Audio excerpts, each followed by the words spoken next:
Welcome to another episode of the Impact Disciple Making Podcast. I am Mike Keaton, your host, and we're really glad that you have joined us today. And I am joined today with Ken Adams, lead pastor of Crossroads Church and founder of Impact Ministries. And we have been having conversations about disciple making. And specifically, Ken, we've been talking about various marks of a disciple. And so we've covered several of those. He's a member, he's a magnifier, he's maturing, he's a minister, he's a manager. Yeah. So we're going to cover another one today, and that is that he is a messenger. Of course, it could be a she too, right? We don't leave them out, but a disciple is a messenger. Yes. So share a little bit about that with us today. Yeah. Well, I will just echo something you said, and that is, first of all, it is the right conversation to have because, the truth is, Mike, you can't make a disciple if you don't know what one looks like. So, if we're called to make disciples of all nations, then what that means is that we want to see every person in every nation, in every generation, become fully trained, looks like Jesus, which would clearly mean they become a messenger. If you think about it, if you were to go back to first century Jerusalem, and you were just to ask somebody on the street, what does a disciple of this guy named Jesus look like? And they would probably somewhere in that conversation say that they are a person that can't stop talking about Jesus. The reason I say that is because the Bible tells us in the book of Acts that they did not cease speaking and teaching that Jesus is the Christ. So pretty clear, one of the identifiable marks of one of the original disciples was that they were just evangelists. They were witnesses. They were sharing their faith. And so, we can try to make it complicated, but it's really not. It's really just a fully trained disciple just does what Jesus did. And Jesus clearly came to be a messenger. I mean, that's the reason he came. Mm-hmm. So messenger, we begin to talk about that, and you understand that in the context of it being a witness. Right.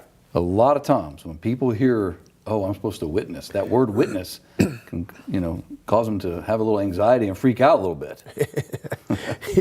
Yeah. I mean, you're exactly right. And when you tell somebody that they've got to be a witness, or they got to be an evangelist, or they got to share their faith, man, you get people scared to death in a hurry, and it's sad because sharing our faith, man, it ought to be just one of the easiest things we do, because it ought to just flow out of the overflow of our lives, man. We should be sharing Christ just like you would, you've heard this old saying that, if you had the cure for cancer, what would you do with it? Man, you'd tell everybody this got cancer. That's right.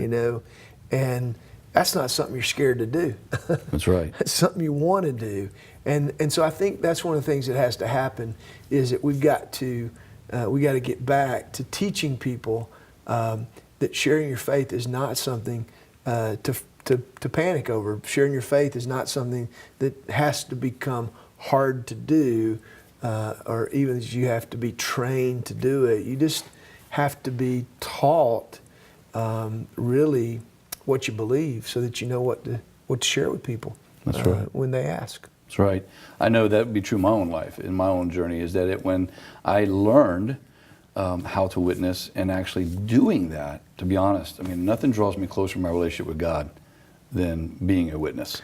You just said a mouthful, because let me tell you, I've been a believer for a long time, and if I were to chart the spiritual growth of my life, I can promise you this, that the times when I have grown the most have been the times when I was most active sharing my faith. Absolutely. There's a verse that I want to just read real quick in the book of Luke chapter 19, verse 10. It's just one of the easiest, simplest verses in the Bible, but so powerful. It says this: "For the Son of Man came to seek and to save the lost." Mm-hmm. If the Son of Man came, if Jesus came to seek and to save the lost, and we're making disciples, that don't do the same thing, we're doing something wrong. Right. You know, if we're not making disciples that seek and save the lost, then here's what we're not doing. We're not making disciples that are fully trained, that look like the teacher. Mm-hmm. And so it's very clear that if people are not sharing their faith, they're either afraid that they're going to be rejected, or they just don't know how. They don't know what to do. And so we've got to make helping people learn how to share their faith a top priority in the process of making disciples. You can't truly be a disciple. Jesus said, go, baptize, teach. Right. You can't really be living as a disciple, making more disciples, if you don't know how to go. Right. Yeah. So practically speaking, how can we train people to become messengers? Yeah. So you got to do two things, right? You got to have, you know, like when you're in school and you're studying biology, so they give you two different ways of doing that. One is a lecture and the other is a lab. And here's why. Because you need to have both information, but you also have to have application. Mm-hmm. So you can read about the anatomy of a frog in a book, but when you dissect one, you learn it at a whole new level, right? That's right. So we really need to be doing two things. One is that we need to be in discipleship groups in churches where we are being taught how to share your faith. And we've developed a resource here at our church called Sharing Like Jesus Shared, which is a very, very simple how-to informational resource helping somebody to learn how to share your faith, how to share your testimony, how to tell the message of Jesus, how to use Scripture to communicate the gospel. People need to learn how do you do that.